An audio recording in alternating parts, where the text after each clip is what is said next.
Joining us now is Homeland Security Analyst Adam Roosevelt. He's also an Army combat veteran.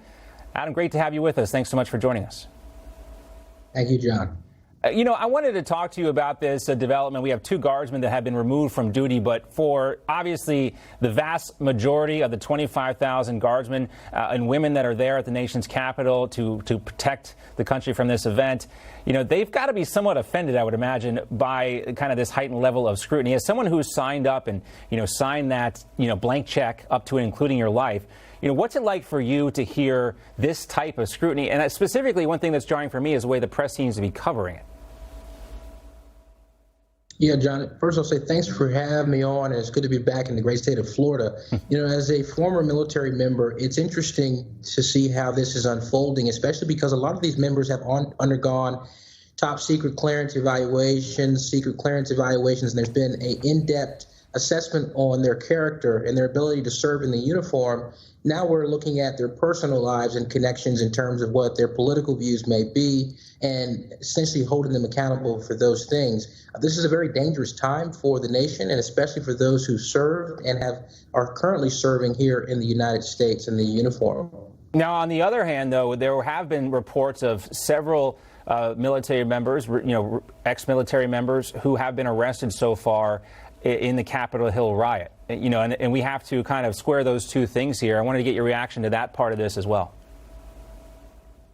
It's very alarming, I will say, John, simply because, we've sworn to uphold and protect the Constitution of the United States, willing to put our lives and our family lives on the line. So having seen some of my fellow members that have served in the uniform forget that oath, there is a major issue here where it's bleeding now into political affairs, and we have to remember to allow our folks to be free, but at the same time to hold the principles before their actions. And those things need to be evaluated in depth.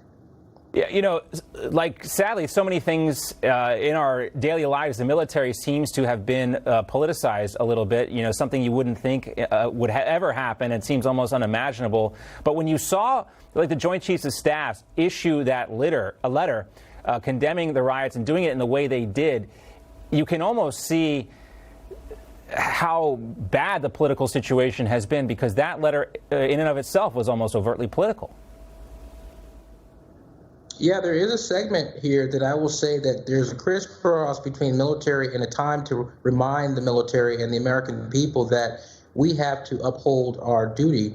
And essentially here, the constitutional values are extremely important. We cannot forget that. So exactly right what the Joint Chief of Staff did by informing those folks to remain neutral, but also remember that they are uniform members and they have to put that first. And that's important for the bedrock of our Constitution, as well as our folks out there in the American space.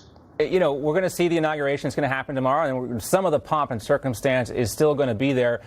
But traditionally, this has been a day for the new president to address the entire nation. And what does an Adam Roosevelt want to hear from a President Biden tomorrow?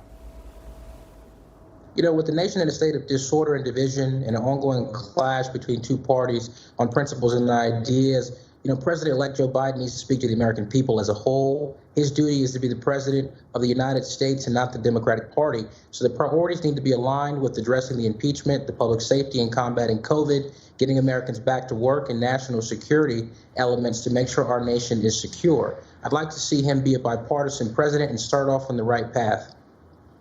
All right, Adam Roosevelt, thanks so much for joining us. Good insight. We'll talk to you soon. Thank you, John. All right, we're going to give you an update as well. There's confirmation hearings for Joe Biden's cabinet appointees happening right now on Capitol Hill. We're going to give you an update on that. Also, that woman accused of breaching Capitol Hill and trying to sell Nancy Pelosi's laptop. Well, we just reported that she's been arrested. But what could possibly be on that laptop, and how close was she to actually selling it to Russia? We're going to break this down with the president of the Center for Security Policy, Fred Fleitz, next.